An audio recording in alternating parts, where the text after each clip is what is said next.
प्रिय बंधुओं, धर्म प्रेमी सज्जनों,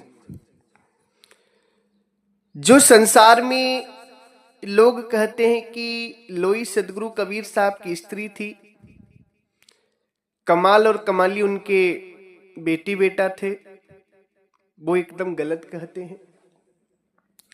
लोई सदगुरु कबीर साहब की स्त्री नहीं थी, लोई सदगुरु कबीर साहब की शिष्या थी। क्या थी? शिष्या। सज्जनों, आज हम इस सत्संग में यही बताएंगे कि लोई जो है वो सदगुरु कबीर साहब की स्त्री नहीं थी। लोई की असली कहानी क्या है, लोई की असली सच्चाई क्या है? वो सतगुरु कबीर साहब की शिष्या थी। कैसे वो शिष्या बनी, क्या उनका सच्चाई है, क्या उनकी जीवनी है, सारी बात हम आपको इस सत्संग के माध्यम से बताएंगे। आप सभी लोगों से निवेदन है कि आप लोग सत्संग को पूरा श्रवण करिएगा, क्योंकि ये सत्संग बहुत ही महत्वपूर्ण है।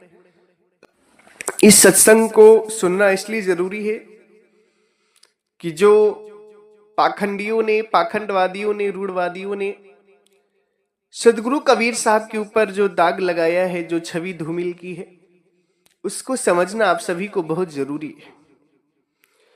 परमात्मा सदगुरु कबीर साहब इस जीव को पाखंड से निकाल करके, भ्रम से निकाल करके, अंधविश्वास से निकाल करके मुक्ति का मार्ग बताए, अमरलोक देश का मार्ग बताए। सदगुरु कबीर साहब असली परमात्मा है, वही अमरलोक देश के भी परमात्मा है। तो जब वो जीव को अज्ञानता से निकालते थे, भ्रम से निकालते थे, पाखंड की दुनिया से निकालते थे, तो जो पाखंडी थे, भ्रम वाले थे, अंधविश्वास वाले थे, कर्म कांड वाले थे, उन्हें बहुत दुख होता था। वो सदगुरु कबीर साहब को मिटा देना चाहते थे, मगर साहेब परमात्मा थे, इसलिए कोई उनका कुछ कर नहीं पाया। तो लोगों ने उनके प्रति गलत अफवाह उड़ाई कि लोई जो है सदगुरु कबीर साहब की स्त्री है। मगर सच्चाई क्या है, आप सभी सत्संग के माध्यम से जानेंगे। सज्जनों, सत्संग को पूरा श्रवण करिएगा, तभी आप लोग मूल बात को जान पाएंगे। इसी संदर्भ में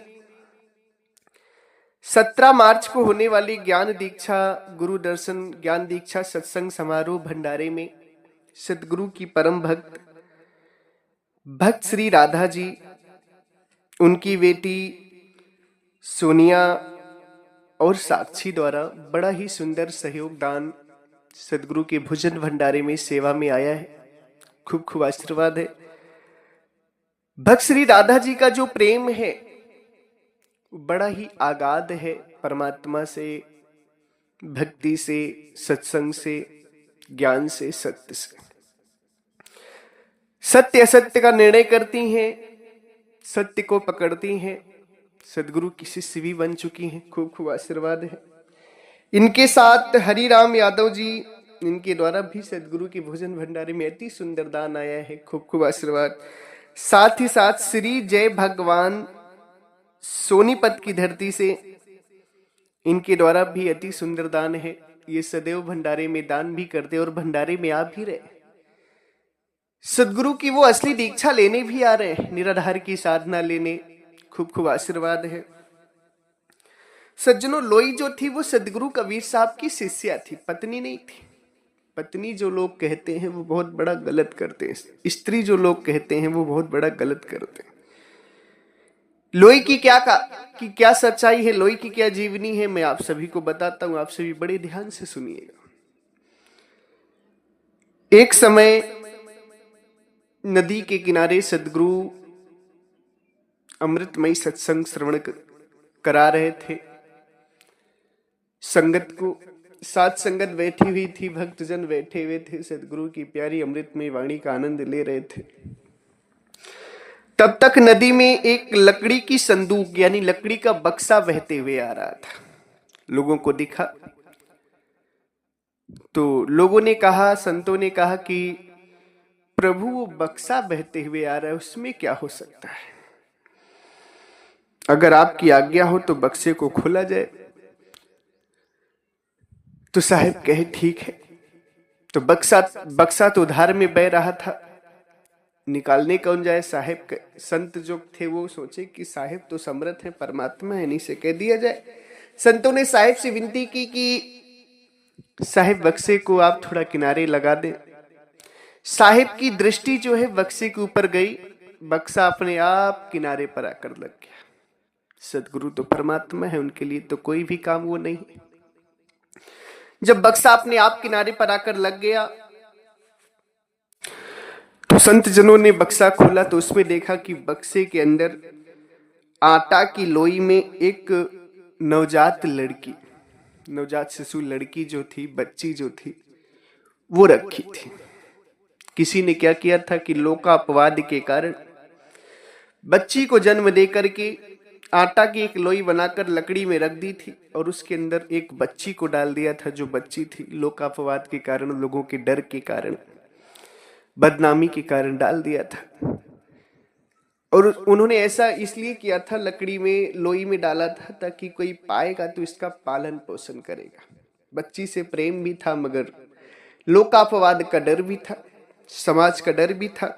तो उन्होंने क्या किया था कि बच्ची को एक आटा की लोई में करके संदूक के अंदर डाल के पानी में बहा दिया था। तो जब संतों ने संदूक खोली तो उसमें लोई में एक छोटी सी बच्ची, जिसका जन्म ही हुआ था, वो बच्ची दिखी। तो संतों ने कहा ये तो छोटी बच्ची, अब इसको कैसे छोड़े, इसका तो पालन पोषण करना होगा। संत लोग उसे आश्रम लेकर गए, उसका पालन पोषण किए। जब वो बच्ची थोड़ी बड़ी हुई, जब वो लड़की थोड़ी बड़ी हुई तो उसका नाम संत लोग, आटा की लोई में मिली थी तो लोई ही कहकर बुलाते थे उसको। संत उसे लोई कहकर के बुलाते थे। तो लोई जब थोड़ी बड़ी हुई तो उन्होंने पूछा कि हमारे माता पिता कौन है, हमारा जन्म किन से हुआ है। तो संत जनों ने पूरी घटना बताई कि देखो, तुम नदी में बहते हुए जा रही थी, लकड़ी की संदूक में आटा की लोई पर तुम रखी हुई थी, बहती हुई जा रही थी। सदगुरु की कृपा दृष्टि तुम्हारे ऊपर पड़ी और तुम किनारे पर आकर लग गई। हम सभी ने खोला तो तुम दिखी। तो साहिब के दया से ही तुम्हारा पालन पोषण हुआ है, इसलिए सब कुछ तुम्हारे साहिब ही है। तो उस लोई को जब पता चला कि साहिब की दया से मैं बची हूं तो वो अपने आप को साहिब का शिष्य बनाती है और सदगुरु की शिष्या बन जाती है। सदगुरु की शिष्या बन जाती है। तो सज्जनों, लोई जो थी वो एक नदी में बहती हुई जो लड़की मिली थी संदूक में, उसका नाम था। और वो सदगुरु की स्त्री नहीं थी, वो सदगुरु की शिष्या थी। क्या थी? शिष्य। संसार के लोग सदगुरु पर दाग लगाने के लिए यह बात कहते हैं कि लोई साहिब की स्त्री थी, जबकि साहिब तो परमात्मा है। साहिब सृष्टि में हर जीव के परमात्मा है। साहिब अमर लोक देश के परमात्मा है। परमात्मा शादी नहीं करते, जीव शादी करता है। जीव को स्त्री की जरूरत है, परमात्मा को नहीं। सज्जनों, इसी बात को लेकर लोगों ने उनके ऊपर अपवाद उठाए कि जब इनको हम कहेंगे कि इनकी ये स्त्री थी तो लोग इनको जीव मानेंगे कि ये तो जीव थे, परमात्मा नहीं थे, जबकि साहिब असली परमात्मा है। साहिब परमात्मा, इस बात को साबित होने के लिए 52 कसनी हुई थी। कितनी? एक दो नहीं, एक आदमी ने 52 कसनी लिया था, जिसका नाम था शेख तकी। बादशाह सिकंदर का गुरु शेख तकी। साहिब परमात्मा है, खुदा है, अल्लाह है, इस बात को साबित करने के लिए, उस बात को मानने में उसने 52 कसनियां ली थी। और उन्हीं 52 कसनी में से कमाल और कमाली जी का भी प्रसंग आता है। कमाली जी का प्रसंग, लोग कहते हैं ना कमाली साहिब की बेटी थी, नहीं, कमाली शेख तकी की बेटी थी। कमाली किसकी बेटी थी? शेख तकी की। शेख तकी जब साहिब की परीक्षाएं ले रहा था तो उसी दरमियान सारी परीक्षा पूरी हो चुकी थी। 51 परीक्षा पूरी हो चुकी थी, 51 कसनी पूरी हो चुकी थी। उसकी जो बेटी थी वो 7 दिन पहले मर चुकी। सदगुरु का दरबार लगा था, उस दरबार में सभी लोग थे। उससे 7 दिन पहले शेख तकी की बेटी मर गई थी। शेख तकी अपनी बेटी से बहुत प्रेम करता था, बहुत मानता था, चाहता था, बेटी थी उसकी। उसने उसे कब्र में गाड़ दिया, मरी हुई मृतक बेटी की शरीर को। शेख तकी के अंदर विचार आया कि साहिब अगर परमात्मा है, साहिब तो खुदा है, इसमें तो कोई संदेह लग नहीं रहा है।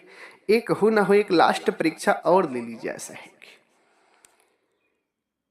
शेख तकी भरी समाज में साहिब से कहता है कि अगर आप खुदा हैं तो 7 दिन पहले मेरी बेटी मरी है, कब्र में गड़ी, अगर आप उसे जीवित कर दे तो मैं मान जाऊंगा कि आप असली परमात्मा है, अल्लाह है, खुदा है। साहिब, बादशाह सिकंदर, सभी संत महात्मा, सभा के लोग, सभी लोग प्रस्थान करते हैं कब्रिस्तान की तरफ जहां शेख तकी की बेटी गड़ी हुई थी। कब्र के पास जाकर साहिब कहते हैं शेख तकी से, शेख तकी अपनी बेटी को बुलाओ। शेख तकी कहता है, शेख तकी की बेटी बाहर आ, कुछ भी नहीं हुआ। फिर शेख तकी कहता है कि हे शेख तकी की बेटी बाहर आ, फिर भी कुछ नहीं हुआ। फिर शेख तकी कहता है कि हे शेख तकी की बेटी बाहर आ, फिर भी कुछ नहीं हुआ। तो साहिब वहां कहते हैं कि बोलो कि हे कबीर की बेटी बाहर आ। जैसे ही शेख तकी कहता है कि हे कबीर की बेटी बाहर आ, कब्र फट गई और बेटी उठकर बैठ गई। इसको देख करके बादशाह सिकंदर आश्चर्य में पड़ गया और वो कहने लगा तालियां बजाकर कि ये तो कमाल हो गया, कमाल हो गया, साहिब तो कमाल कर दिए, साहिब तो कमाल कर दिए। तो उस समय क्या है, साहिब बोले कि चलो इससे आज से इस लड़की का नाम कमाली रहेगा। जैसे ही बेटी को जीवित देखा, शेख तकी उनके पिता थे, अपनी बेटी से मिलने के लिए दौड़े, अपनी बेटी को हृदय से लगाने के लिए दौड़े। तो बेटी कहती है, नहीं, मैं आपके नाम से जीवित नहीं हूं, आपके नाम से तो मैं मर गई थी। जब मैं आपकी बेटी थी तब मैं मर गई थी, अब तो मैं साहिब के नाम से जीवित हुई हूं। लोगों ने बताया ना कि तुम साहिब के नाम से जीवित हुई हो, तो उसने कहा कि अब तो मैं साहिब की शरण में रहूंगी, साहिब की सेवा करूंगी, आपकी सेवा नहीं, आपके यहां नहीं जाऊंगी। तो वही कमाली जो है साहिब के आश्रम पे आके रहने लगी, संतों की सेवा करने लगी। कमाली शेख तकी की बेटी थी, साहिब की बेटी नहीं थी, साहिब की शिष्या थी। और कमाल को जो लोग कहते हैं कि साहिब के पुत्र थे, कमाल की भी यही सच्चाई है। कमाल भी बहते हुए जा रहे थे। उस समय शेख तकी ने सोचा कि ये बहता हुआ लाश जो जा रहा है बच्चे का, तो इसको अगर सदगुरु कबीर साहब को कहूंगा कि जीवित करो, नहीं कर पाएंगे तो इनकी हंसी उड़ेगी, खिल्ली उड़ेगी, इनका मजाक उड़ेगा, लोगों के अविश्वास इनके ऊपर से हटेगा। तो शेख तकी, बादशाह सिकंदर और सदगुरु गंगा के किनारे टहल रहे थे। तो उसी में एक लाश बहती हुई आ रही थी बच्चे की। शेख तकी कहता है कि अगर आप परमात्मा हैं तो जरा इस लाश को जीवित करके दिखाइए। साहिब कहते हैं कोई बात नहीं। साहिब इशारा किए, लाश किनारे आ गई। सदगुरु कहते हैं शेख तकी से कि तुम लोग भी खुदा को मानते हो, खुदा की इबादत करते हो, जरा अपने खुदा से इस बात को विनती करो, दुआ करो, तुम लोग बच्चे को जीवित करके दिखाओ। शेख तकी ने, मुल्ला मौलवियों ने बहुत कोशिश की, खूब दुआएं पढ़ी, खूब कोशिश की, मगर वो उस बच्चे को उठा नहीं पाए। साहिब के स्पर्श मात्र से भी, कृपा दृष्टि मात्र से ही वो बेटा उठकर बैठ गया, वो लड़का उठकर बैठ गया। तो वहां भी बादशाह सिकंदर जो है वो कहता है ये तो कमाल हो गया, कमाल हो गया, कमाल हो गया। तो वहीं से उस बच्चे का नाम कमाल पड़ा और वो बच्चा साहिब की शरण में आ गया। सज्जनों, कमाल भी इसी तरह जीवित हुए, कमाली भी इसी तरह जीवित हुई और लोई की कहानी आप सभी सुनी लिए। ना ही लोई सदगुरु की स्त्री थी, ना ही कमाल कमाली उनके पुत्र या पुत्री थी, बेटे या बेटा थे। सदगुरु परमात्मा है। सदगुरु कबीर साहब के ऊपर दाग लगाने के लिए संसार के लोगों ने एक खेल रचा है। जिसने रचा है वो तो 84 चला ही गया, अब जो इन बातों को मानेगा वो भी 84 जाएगा। सदगुरु कबीर साहब परमात्मा ने, परमात्मा मानकर भक्ति करोगे तब तो मुक्त हो जाओगे। अगर संसार के लोगों की बात सुनकर इधर उधर की बात मानिएगा आप, तब तो 84 चले जाएंगे। शादी जीव करता है, परमात्मा ने। इस बात को दिमाग में पर बैठा लीजिएगा। शादी कौन करते हैं? राजा महाराजा जीव। सदगुरु क्या है? ना वो राजा थे, ना महाराजा थे, ना वो जीव थे, वो परमात्मा है।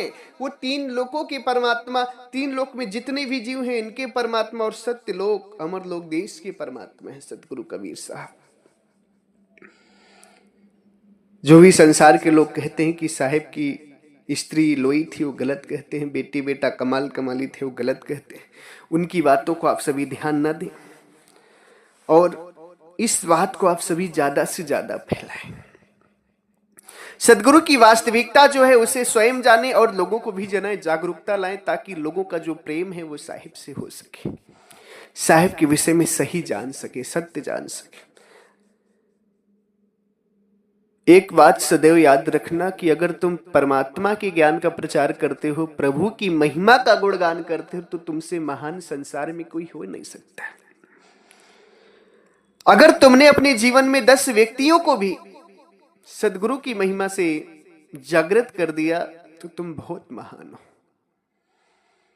इसलिए इस सत्संग को इतना शेयर करो कि जो विरोधियों ने, पाखंडियों ने जो चाल चली है वो एकदम फेल हो जाए उनकी। साहिब की छवि धूमिल नहीं, सदगुरु की महिमा का गुणगान पूरे विश्व में हो जाए, हर घर में हो जाए। सदगुरु के प्यारे भक्त जनों, बड़ा ही सुंदर अवसर मिला है। अब तो सोशल मीडिया का जमाना है,